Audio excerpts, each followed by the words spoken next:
Unemployment is not natural. It is a paradox that requires a detailed and in-depth explanation. The only way we can explain unemployment is in terms of the influence of special interests. To not have people working means special interests have more importance than the general welfare. There is no reasonable way to justify people not working, without bringing to the fore the concerns of some groups whose interests does not align fully with the interests of the society of which they are part. It is important that a specific business hire only a limited number of persons, if they wish to remain profitable. We might consider, from the perspective of the individual business, that anyone who is not employed by that business is unemployed. If we expand the number of businesses, we can see that there could still be a remnant of workers who were not needed. If a person will not earn more money than his employment will consume, why ought he or she to be hired? From the perspective of a business, the notion of hiring people to benefit society is bizarre. If we factor in the idea that the individual worker is as valued, in proportion to his scarcity, it follows that as workers are hired the remaining workers become proportionately more valuable and able to command a higher wage. However, as the workers' wages increase, their ability to add value to the business declines. There is a point where the value of an additional worker is exceeded by the wages that need to be paid to hire the additional worker. At this point the marginal utility of the worker is exceeded by the price of their labor. Thus, all possible workers will never be hired under the capitalist system. In effect, capitalism will always have various levels of unemployment. Therefore, our lawmakers accept there will always be a pool of unemployed workers. They have therefore concluded that the only solution is to pay people for not working. This assumption and its bizarre response is based on the assumption that the free enterprise system exists and the private business is the only employer apart from public agencies. But the individual employer is in competition with all other companies, both for labor and for profits. They all require the cost of labor, at least for their sector, be as low as possible. The best way of ensuring there is a pool of unemployed workers available to hire as demand rises, is to have the state pay a percentage of the workforce to remain jobless. If these workers were not paid, they would become desperate and turn to crime or bid down the price of labor.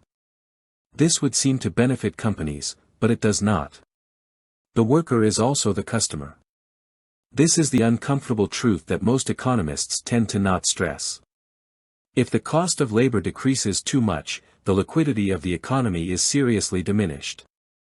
Companies need a well-paid workforce to purchase the goods and services produced by the economy.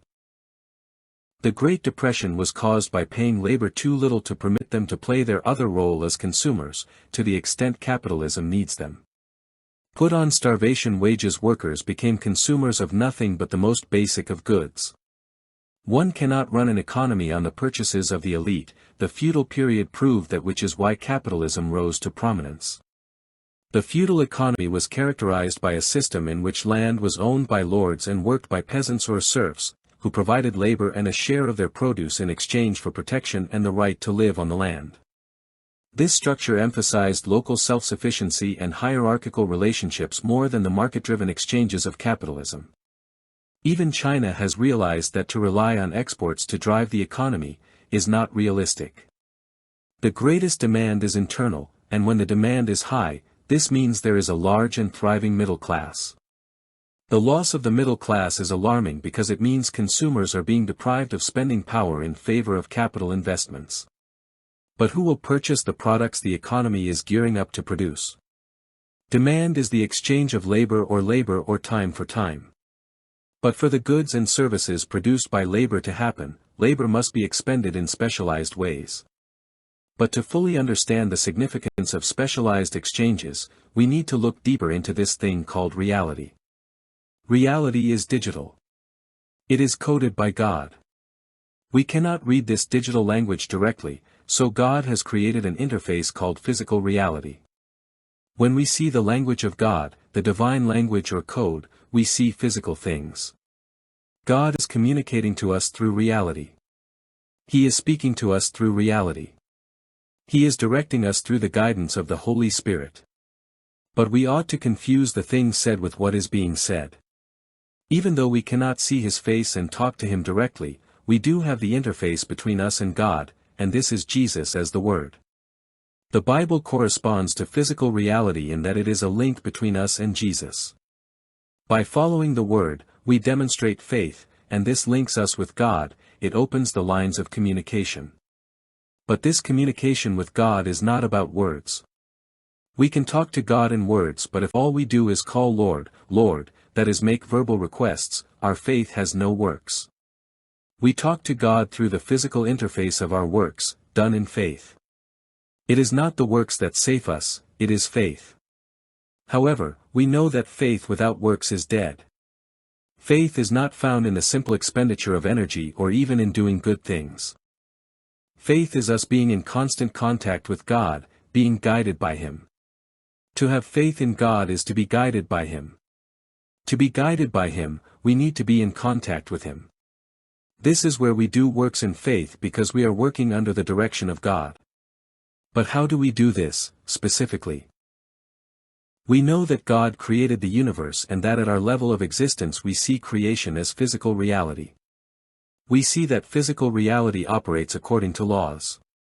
There is order created by the imposition of law. But there is no distinction between the thing and the law, in nature.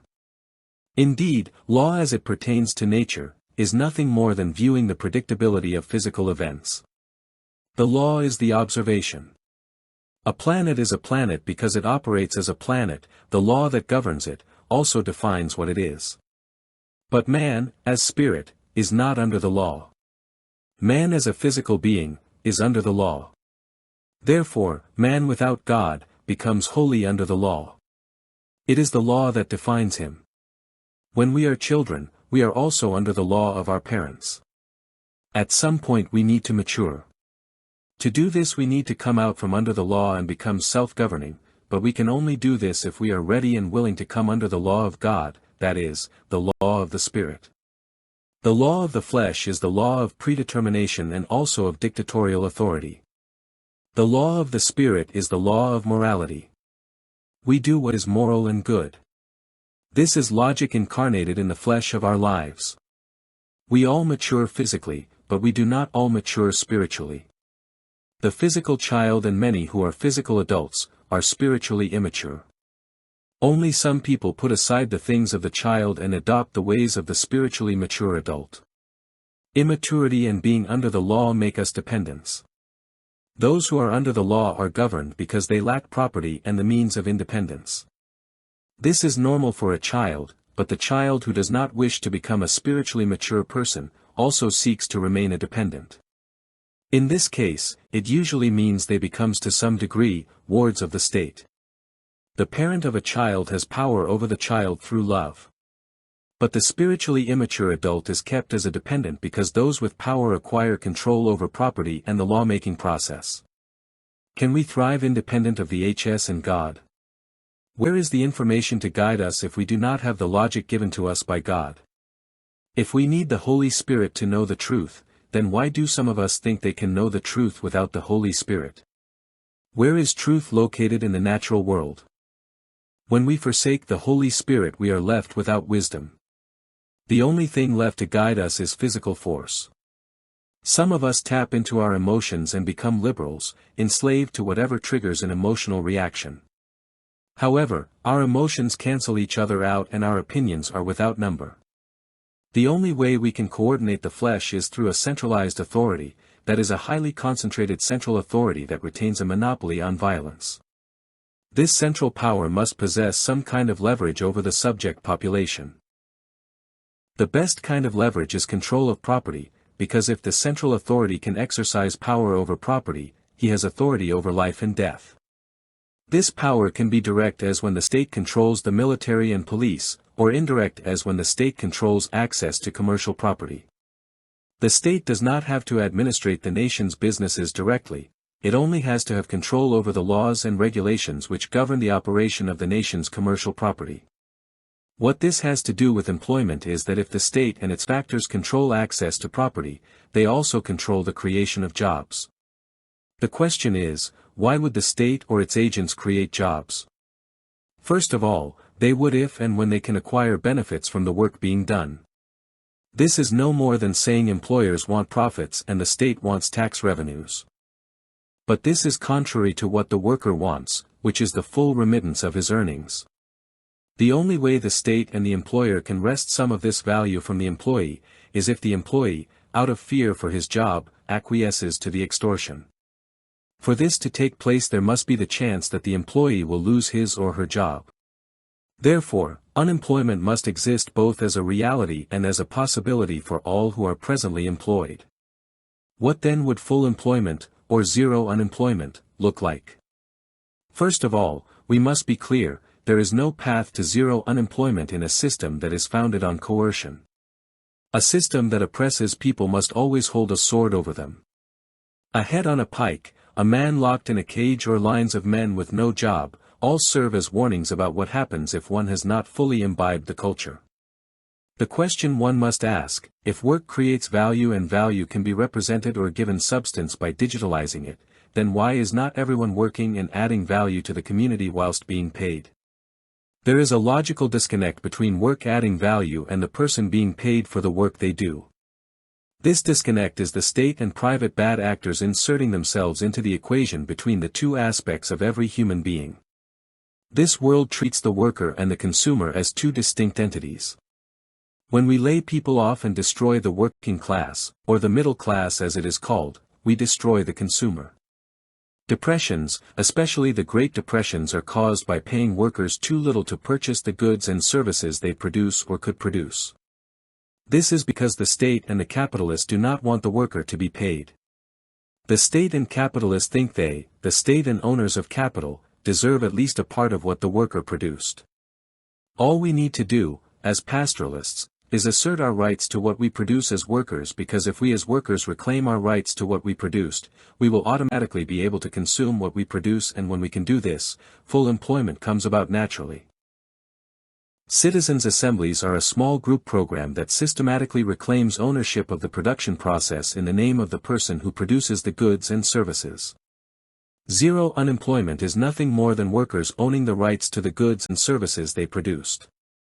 Unemployment is those who have no right to what they claim, taking what they have no right to, and by this means, distorting the free market exchanges of the economy.